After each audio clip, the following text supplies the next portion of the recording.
JNG ही बनाएगी भारत को विश्व गुरु। या धर्मेंद्र प्रधान के इस बयान ने आखिर क्यों खींचा? सबका ध्यान, कहते हैं, जब कोई बड़ा फैसला लिया जाता है तो उसके पीछे की कहानी अक्सर फैसले से भी ज्यादा दिलचस्प होती है। नीट पेपर लीक को लेकर छात्रों के प्रदर्शन के बीच जब शिक्षा व्यवस्था पर सवाल उठ रहे थे, उसी दौरान धर्मेंद्र प्रधान ने शिक्षा मंत्रालय छोड़ दिया था। लेकिन तब एक सवाल लगातार बना रहा, आखिर उनके इस्तीफे के पीछे की असली वजह क्या थी? क्या यह सिर्फ एक राजनीतिक फैसला था या फिर इसके पीछे छात्रों और जेएनजी को लेकर कोई बड़ी चिंता थी? पूरी कहानी बताएंगे इस रिपोर्ट में। यस, अब लंबे समय बाद धर्मेंद्र प्रधान ने इस पूरे मामले पर अपनी चुप्पी तोड़ी है और उनके बयान में एक ऐसा हिस्सा है जिसने इस पूरे मुद्दे को फिर से चर्चा में ला दिया है। संबलपुर के गंगाधर मेहर विश्वविद्यालय में एक कार्यक्रम के दौरान धर्मेंद्र प्रधान ने कहा कि कुछ लोगों ने देश के जेएनजी युवाओं को गुमराह करने की कोशिश की, लेकिन इसके बाद उन्होंने जो कहा वो और भी अहम था। धर्मेंद्र प्रधान ने जेएनजी को भारत की असली ताकत बताते हुए कहा कि देश में करीब 20 करोड़ जेएनजी युवा हैं और यही युवा भारत को वर्ल्ड गुरु बनाने में बड़ी भूमिका निभा सकते हैं। उन्होंने कहा कि अगर ये 20 करोड़ युवा एकजुट होकर दृढ़ संकल्प कर लें तो उनके सामूहिक संकल्प के सामने किसी एक मंत्री की भूमिका बहुत छोटी हो जाती है। अब जरा गौर कीजिए, यब जिस समय छात्रों का गुस्सा सड़कों पर था, उसी समय धर्मेंद्र प्रधान युवाओं की ताकत की बात कर रहे थे। और यहीं सामने आती है प्रधानमंत्री नरेंद्र मोदी से हुई उनकी बातचीत। धर्मेंद्र प्रधान के मुताबिक उन्होंने प्रधानमंत्री को भी यही बात बताई थी कि देश के युवाओं की सामूहिक ताकत किसी एक व्यक्ति या पद से कहीं ज्यादा बड़ी है। इसके बाद प्रधानमंत्री नरेंद्र मोदी ने खुद युवाओं से सीधे संवाद करने का फैसला किया, यानी कहानी सिर्फ इस्तीफे तक सीमित नहीं थी। इसके पीछे युवाओं का गुस्सा, उनकी नाराजगी और सरकार के साथ उनका संवाद भी एक अहम मुद्दा था।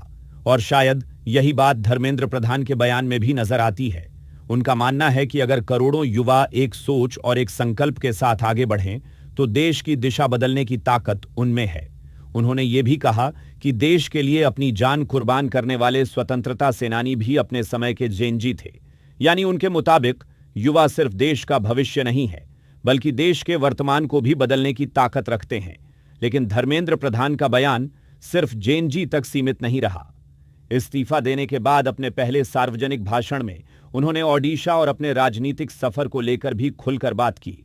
उन्होंने कहा कि भगवान जगन्नाथ और ओडिशा की जनता के आशीर्वाद से उन्होंने करीब 12 साल तक केंद्रीय मंत्री के रूप में सेवा की। उन्होंने दावा किया कि इस दौरान उन्होंने कभी ओडिशा का सिर शर्म से नहीं झुकने दिया। प्रधान ने कहा कि उन्हें भगवान जगन्नाथ और मां समलेश्वरी का आशीर्वाद प्राप्त है और जब तक वह जिंदा हैं, चाहे वे ओडिशा के लिए कितना भी अच्छा काम कर पाएं या न कर पाएं, लेकिन राज्य के सम्मान को कभी ठेस नहीं पहुंचाएंगे। अब सवाल यह है कि धर्मेंद्र प्रधान के इस बयान को कैसे देखा जाए, क्योंकि राजनीति में कहा जाता है शब्द कभी खाली नहीं जाते, उनका असर जरूर होता है। एक तरफ नीट पेपर लीक को लेकर छात्रों का गुस्सा था, दूसरी तरफ शिक्षा व्यवस्था पर सवाल थे और अब धर्मेंद्र प्रधान जेएनजी को भारत की सबसे बड़ी ताकत बता रहे हैं। बता दें, धर्मेंद्र प्रधान ने 25 जुलाई 2026 को केंद्रीय शिक्षा मंत्री पद से इस्तीफा दे दिया था।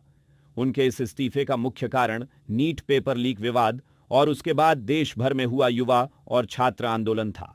बाद में सार्वजनिक बयान में उन्होंने कहा कि विरोध प्रदर्शनों के दौरान युवाओं को गुमराह करने की कोशिश की गई थी और पद से ज्यादा छात्रों का हित उनके लिए महत्वपूर्ण था। तो क्या यह बयान सिर्फ युवाओं की तारीफ है या फिर इसके जरिए जेएनजी को एक बड़ा पॉलिटिकल और सोशल मैसेज दिया जा रहा है? और सबसे बड़ा सवाल, जिस इस्तीफे को लेकर लंबे समय से सवाल उठते रहे, उस पर प्रधानमंत्री मोदी के साथ हुई बातचीत को धर्मेंद्र प्रधान ने अब सामने क्यों रखा?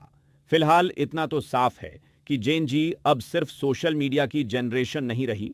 करीब 20 करोड़ युवाओं की ताकत को अगर सही दिशा मिलती है तो यही जनरेशन भारत की पॉलिटिक्स, इकोनॉमी और फ्यूचर को बदल सकती है।